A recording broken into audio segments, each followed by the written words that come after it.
Okay, so if you're a Supreme Court justice, okay, and you're thinking the president that is in office doesn't agree with the way I view the Constitution, the way I view things, then I want to stay on the court until there's a president that can pick somebody to replace me that thinks like I do. Yes? Okay. Now, here's the thing. Stephen Breyer, okay, has been on the court for over 20 years.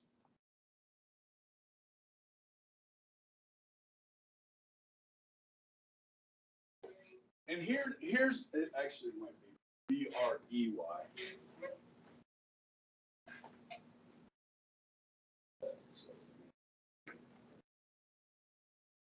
Yeah, B-R-E-Y-E-R. Okay. Now, he is a liberal justice, okay?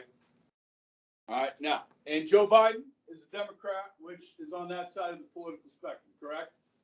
Okay. So here's the thing. The president gets to appoint them. Who must confirm them and approve them to go onto the bench? The Senate, okay? You guys remember, the Senate right now is 50-50.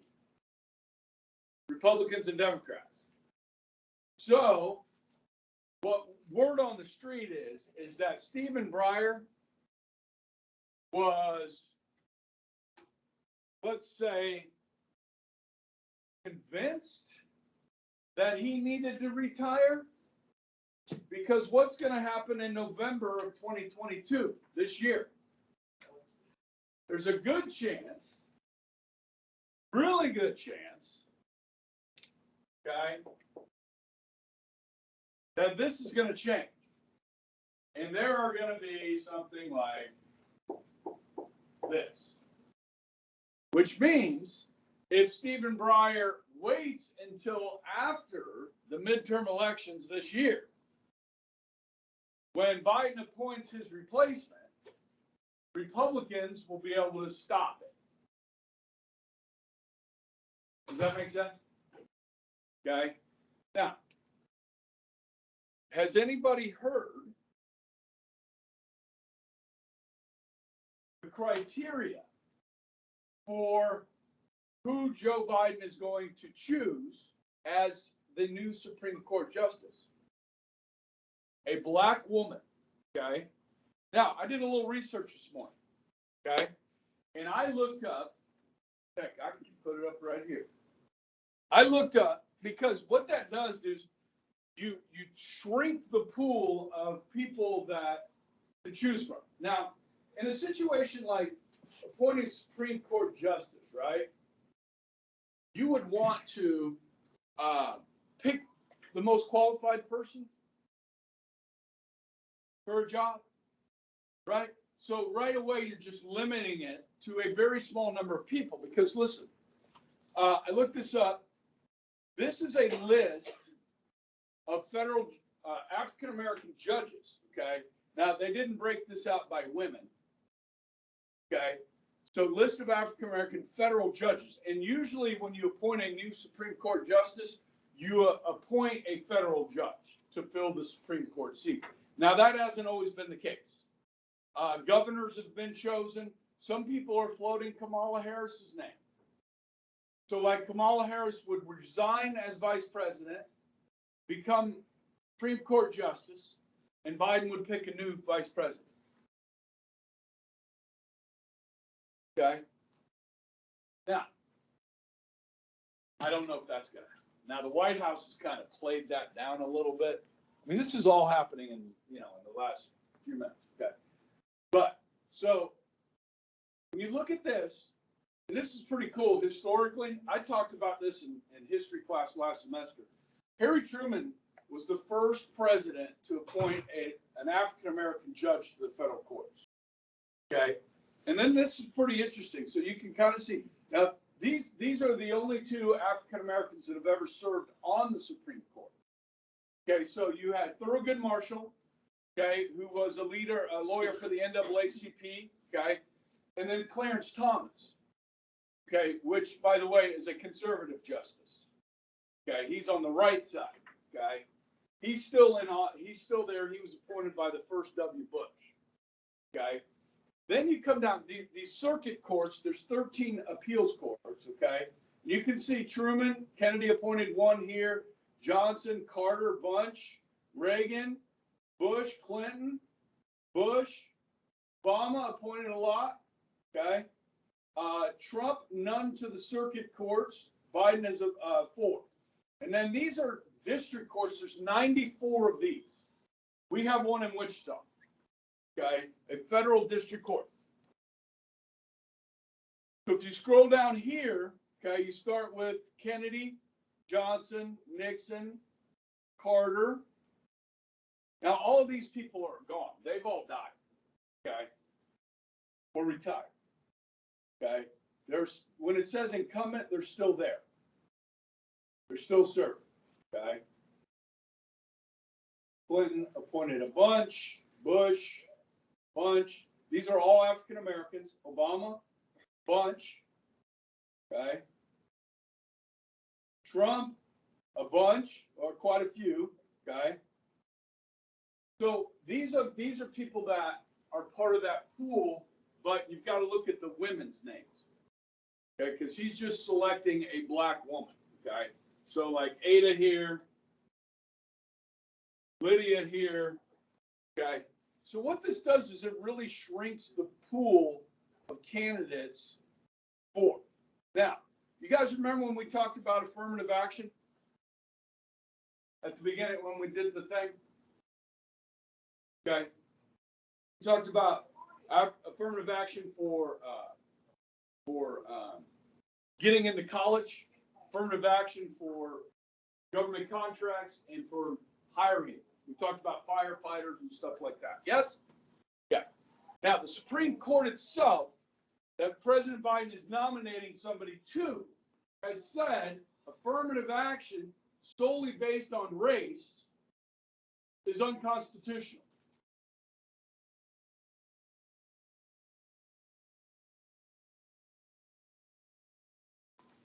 Okay. All right. So just want to talk about that a little bit.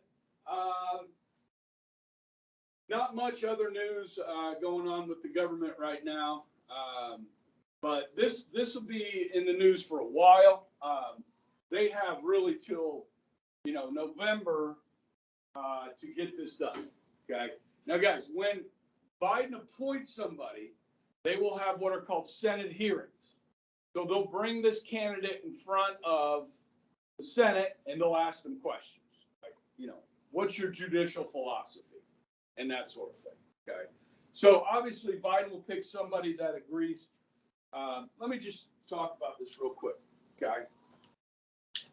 We're going to start studying the Constitution here shortly, okay? And the job of the Supreme Court is to look at the Constitution and the law and make sure that they agree with one another, okay? So that you're not passing laws that violate the Constitution, all right? There's two types of justices. You have what are called strict constructionist.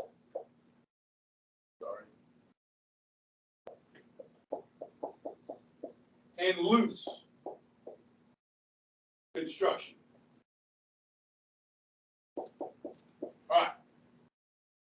Now, when they wrote the Constitution, guys, this is it. Okay, it's small. It's a very short document. Okay.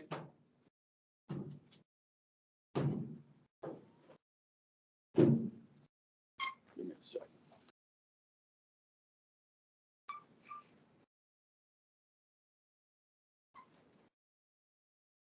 Here's the U.S. Constitution. Okay. This is it. That's it. You can fit it on one sheet of paper like that. Okay. So when it's written, it's broad. Okay. There are some specifics in it, but it's broadly written. Okay.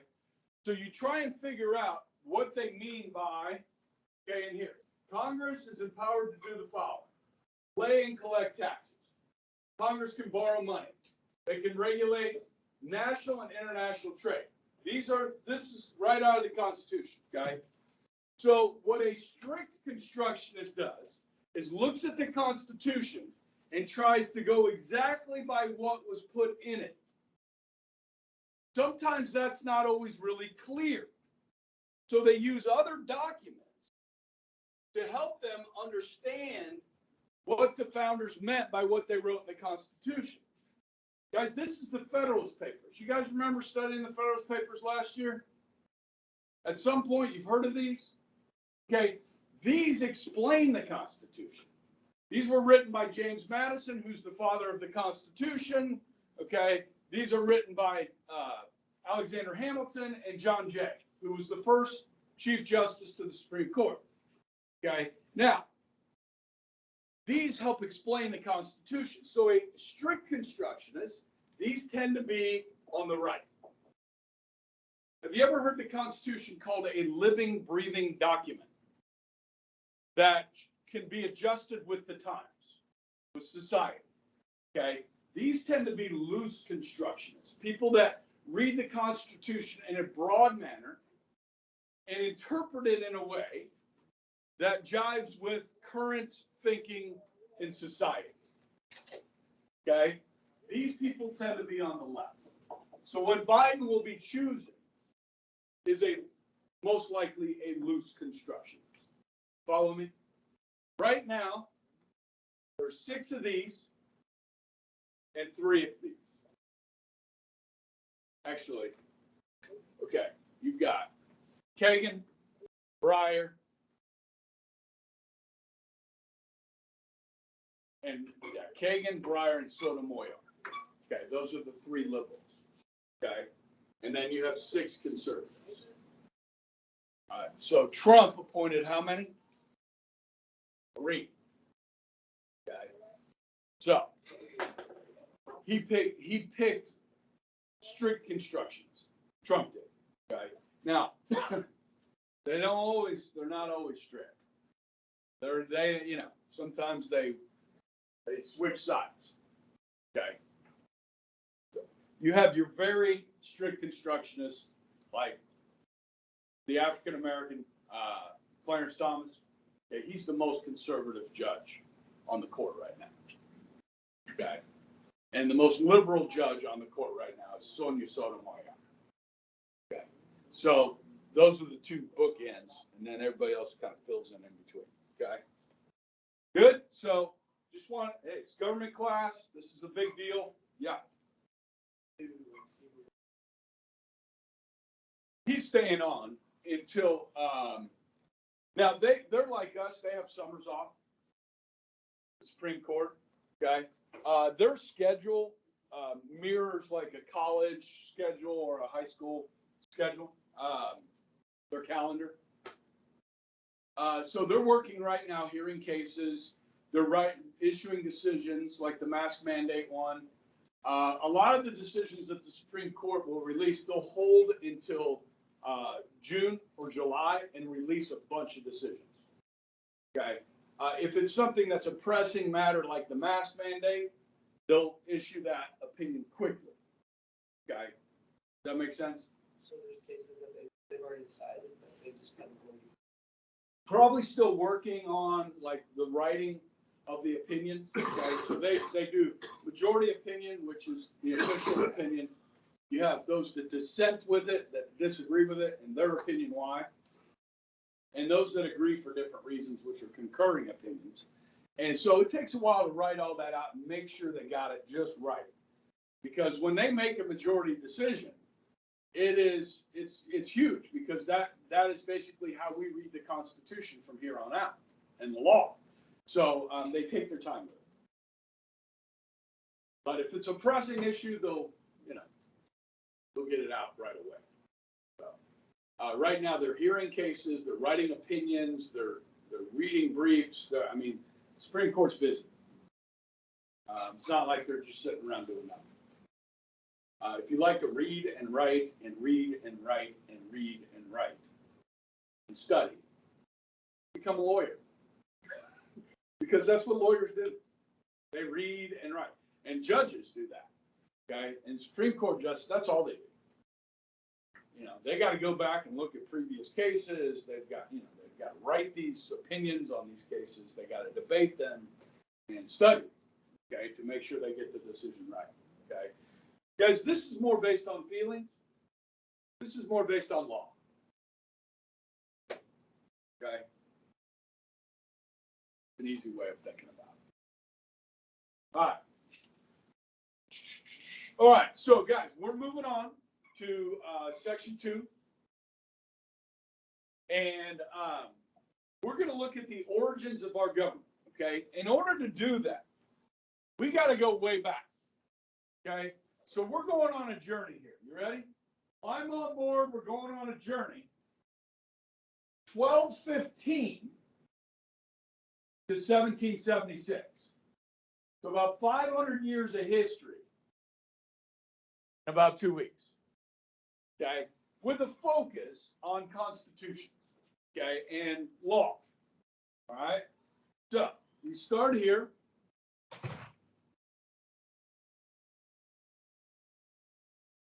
Now, the first people to settle here, the first Europeans to settle in the New World,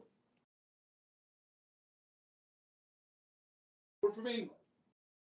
Okay, later it would be called Britain. By the way, I did put these notes on the module this morning. Okay, I was going to do it last night, and then I fell asleep. They're up. Okay, as is the review sheet for chapter 2. Okay, and then those of you guys that were not here, remember there's a key terms assignment. Okay, due next week. Okay, okay, so you have to understand the people that came here were from England. Okay, so we're going to be looking at the relationship between the British government, the English government, and our government. Okay, so when you go back, remember when we talked about divine right theory, where kings had absolute power, absolute monarchs. Okay, in 1215,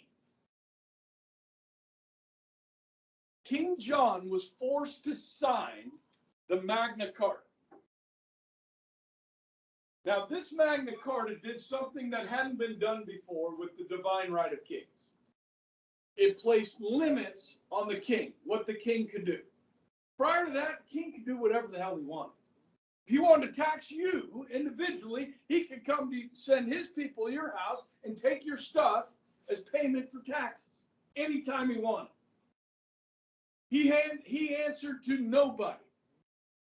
Okay, now you've got these nobles, you've got these religious leaders, these bishops, and so forth that are putting pressure on the king, okay, to sign this. You got all these nobles, right?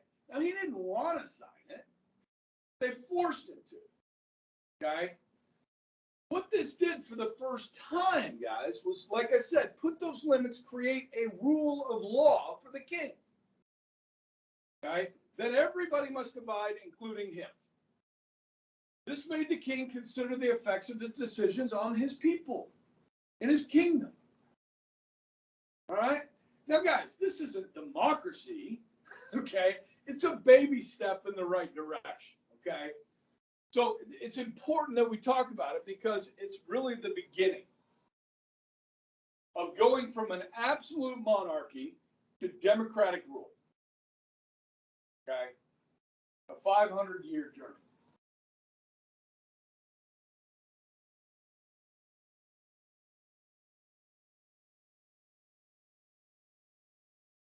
Did I mention to you guys at any point the last couple of days, Alexis de Tocqueville? Did I mention that? Okay. In 1831, Alexis de Tocqueville, where do you think he's from?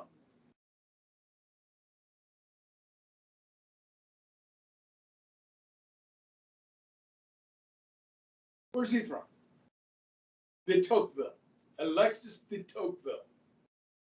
Is he English? No. He's from France. Okay? Now, you You guys understand? You know what the Protestant Reformation is? Okay, so when the Holy Roman Empire adopted Christianity as the official church of the Roman Empire, yes, everybody was what? Catholic. Everybody was Catholic. All Christians were Catholic. It's the universal church, yes? Okay, now, with the Protestant Reformation, okay, in the 1500s, now you have Protestants and Catholics. Now, Britain in 1215 is Catholic. Okay? The next constitution we study from the British, which is called the Petition of Right, Britain is Protestant. France is Catholic. Yes? Now, most of the people that came here to the New World early on were Protestants. You follow me? Okay? So now, if you ever, when we talk about, have you ever heard this term, rugged individualism? Rugged individualism. You ever heard this? Okay. You ever heard this phrase? Protestant work ethic. Maybe you've heard that? Okay. Now, guys, so when Tocqueville comes here, early on, he's coming in 1831, okay? So we're pretty established by then. But did we have Catholics come early on to this country? And you got Irish in your blood? Yeah, we had Irish people coming here, okay? Many of them as indentured servants. Okay, where they had to work off their debt and then they could be free in America. Okay. In some states, they were treated as second-class citizens, Catholics.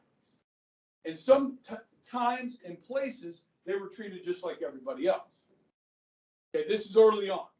Okay, we're talking 1600s into the 1700s, before the Constitution. Okay. So Tocqueville comes here in 1831 and travels across the United States. And he writes about us.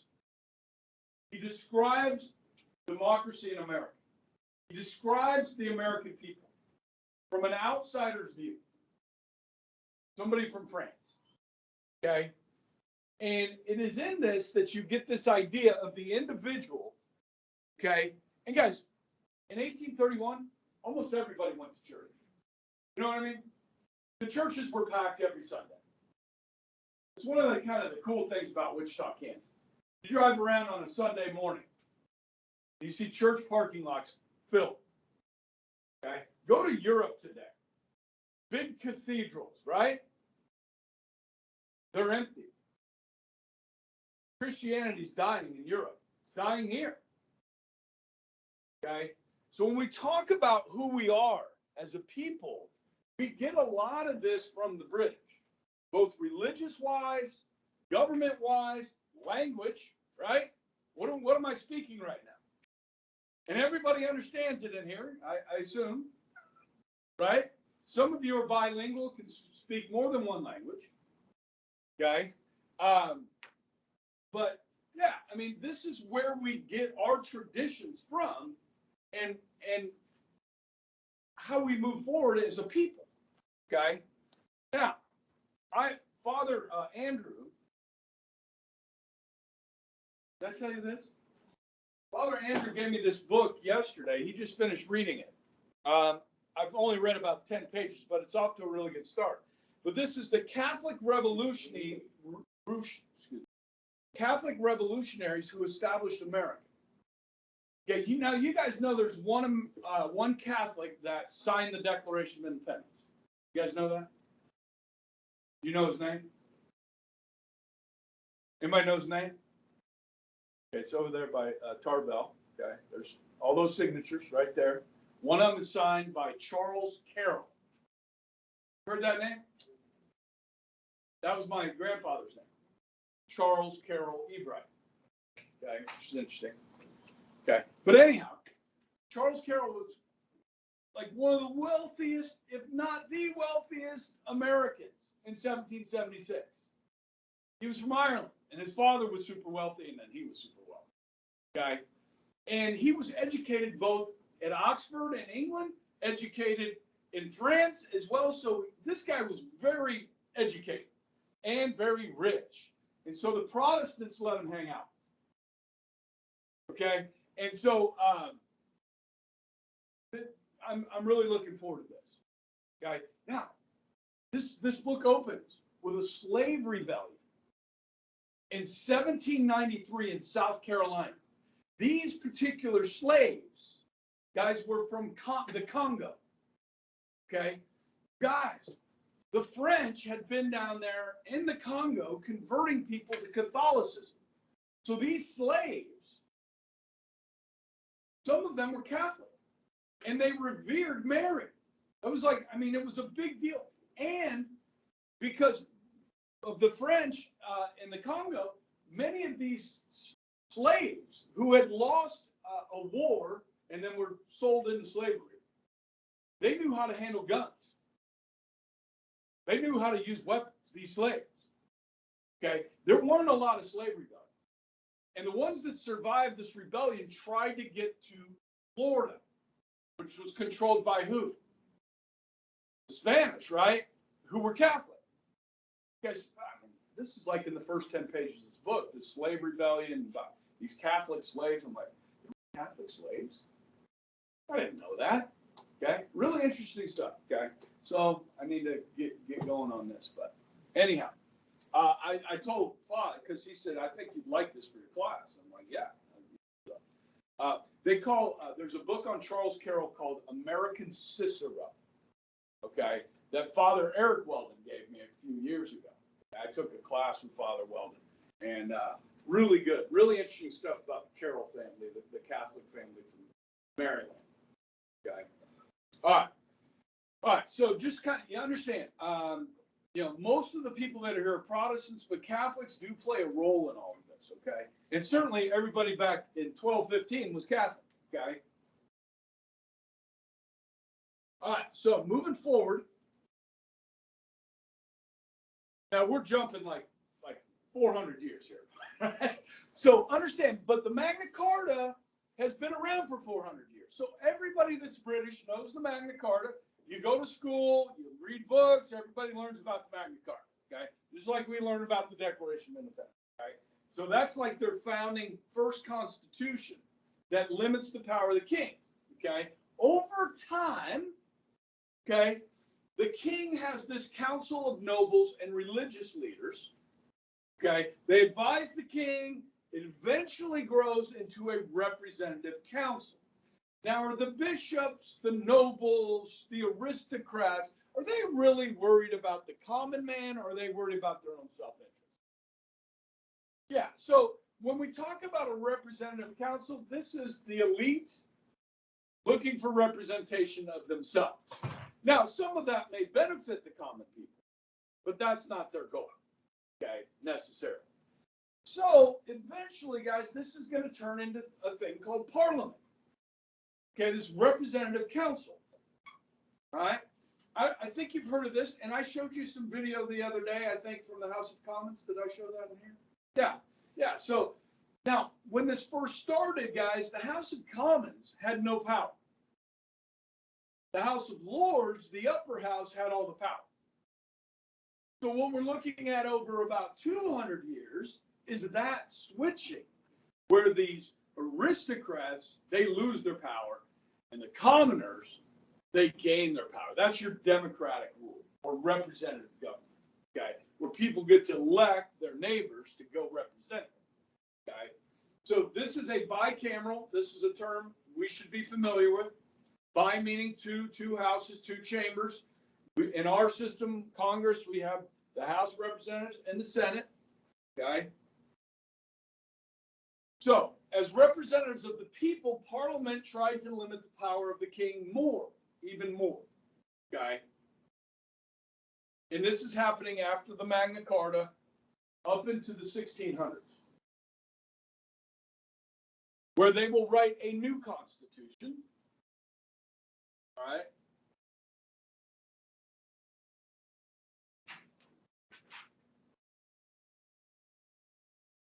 I will say this.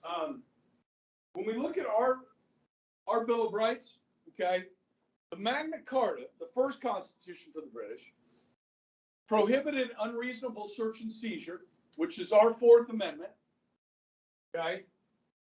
It allowed for due process of law, which means if you get arrested by the government, you get a lawyer, okay? You get a defense. You might get a trial by jury, okay? Yep, that's in there, trial by jury in the Magna Carta, okay? And habeas corpus. So if they're going to arrest you, they have to charge you with a crime, and there has to be a witness to that crime, okay? They have to charge you with a specific crime. They can't just put you in jail for any reason. So that's the rights that you find under the Magna Carta. Okay, and as you move forward, this next constitution is going to be called the Petition of Right. You heard of that? Petition of Right, 1628. Okay, when we're ready to go to that next slide.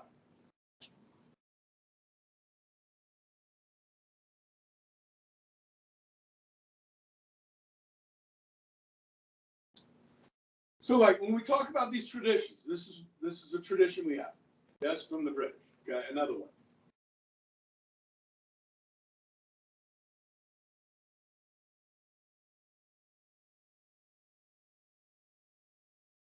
When we talk about these monarchs, okay, it's kind of like a soap opera. All right. So the Petition of Right, 1628. Really establishes Parliament as having more power than ever before.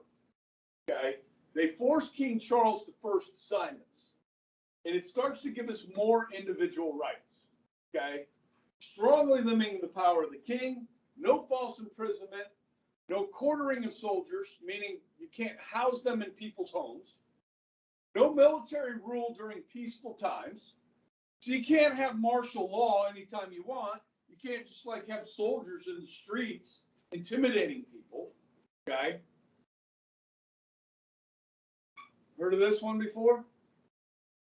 No taxation without representation. No taxation without Parliament's approval. Now this dates back to 1628. When's the Boston Tea Party? 1773. Okay, and they're taxing us without representation, the British are. And we're like, well, hold up now. What about this? This Petition of Right, man, you can't be doing that. Because the colonists, guys, they were subjects of Britain. Shouldn't they fall under the Constitution of Britain? Can't be doing that. Okay, so we talk about rights, individual rights, liberties that are laid out in these documents. Okay. Also in the Petition of Right, guys, no excessive fines or bail. Okay, which is another thing that we're going to have with dealing with the British. Okay.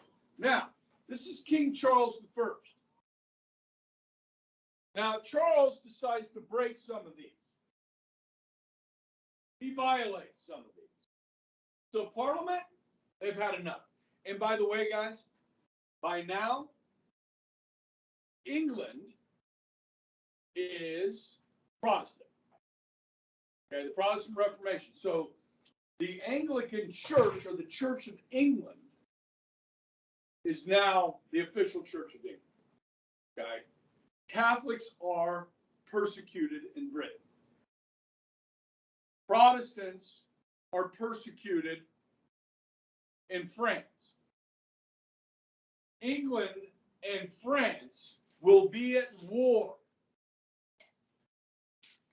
There are 4 major wars during this time period between the French and the British, and all 4 of them are world wars. They are fought in the New World, and they are fought in Europe. They are very expensive. Okay, I'll get into that a little bit more. Okay. Now, when Charles decided to break some of these constitutional rules, they took his head. Parliament.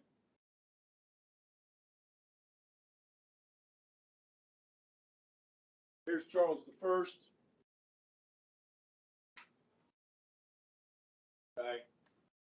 Charles the Second. Okay. Now, from 1649 to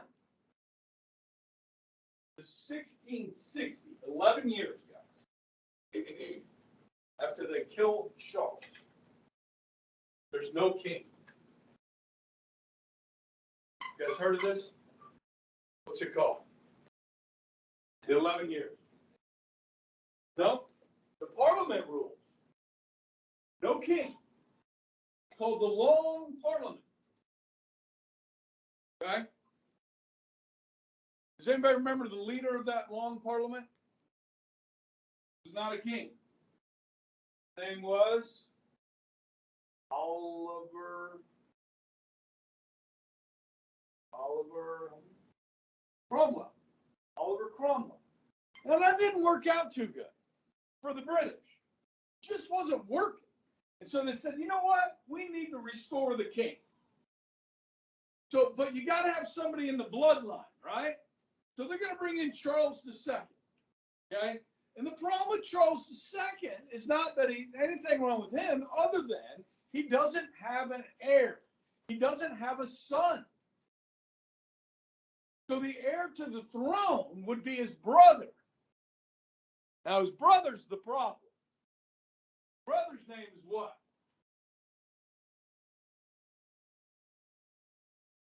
I think you're going to talk about this in Barbara's class eventually. Yeah, Barbara, okay. James II. Okay. So Charles takes the throne in 1660. The problem with James, guys, is he is what? He's Catholic. So the Parliament's like, dude, Charles, you need to have a son. But he doesn't have one. Okay? So when Charles dies of natural causes, okay, his brother James assumes the throne. Now they're like, oh crap, now what? So the Parliament's like, listen, we're dead serious, James. Listen. You're not allowed to appoint any Catholics to your cabinet. And dang it, James, if you have a son, you will not have him baptized in a Catholic ceremony. You understand? So they laid out all these rules for James. Well, James has a son. Guess what he does? Has him baptized in a Catholic ceremony. Oh, man. They want his head. Okay? So, they're coming after James. He flees. He's on the run. Where does he go? Where does he stay? He's in France with Louis XIV. Okay? So Britain needs a new king. So they got to go find him a king. Right? Now you want to keep this in the bloodline, right? The family lineage. Okay? So they find this guy, William of Orange. And his wife, Mary. Where's Orange? Anybody know where Orange is? William of Orange. If you watch the Olympics coming up, there's a team that always wears orange. We wear red, white, and blue, right? The team that wears orange. Who is that? The Netherlands. Okay? They are orange. So he's from the Netherlands, or Holland, what some people say. So the Netherlands, okay? Now, he's a Protestant. He hates the French, which is perfect. He's got a strong army. And his wife, guys, this is Mary of Braganza. Mary of Braganza is James's daughter from his first marriage. So the bloodline. Now she's converted. Okay. Now, in order for William and Mary to take the throne, they have to sign this document, the English Bill of Rights. This is the third Constitution. We got Magna Carta, Petition of Right, English Bill of Rights. Okay? And in this one, guys, you're going to see a limited amount of free speech, due process, no cruel and unusual punishment, right to petition your government. Okay? So this 600 years, guys, or we did 470 years, okay, today. All right? We go from an absolute monarchy to a strong parliament with a much weaker king. Yes? Now, the king still has a say here, okay, but not as much as he used to. So we are moving towards a more representative system in Britain, okay? And at the time, they go from England to being Great Britain. The name will change of the country, okay? Around 1700. Yes, around 1700, I think they changed. Okay. From England to Great Britain. All right. All right. From there, guys, do you know when the first American colony was? The first permanent colony. Jamestown, Virginia. What year? Now, this is important, okay, because the people that were coming here from England, they knew about the Magna Carta, and as more and more came throughout the 17th century, they knew about the Petition of Right, and if you came here in 1700, you knew about the English Bill of Rights. You knew what your rights were as a British subject. You understand? So they bring those ideas over with them to the New World, which will play a role in the colonial system, okay, which will start on tomorrow. You guys have a good one.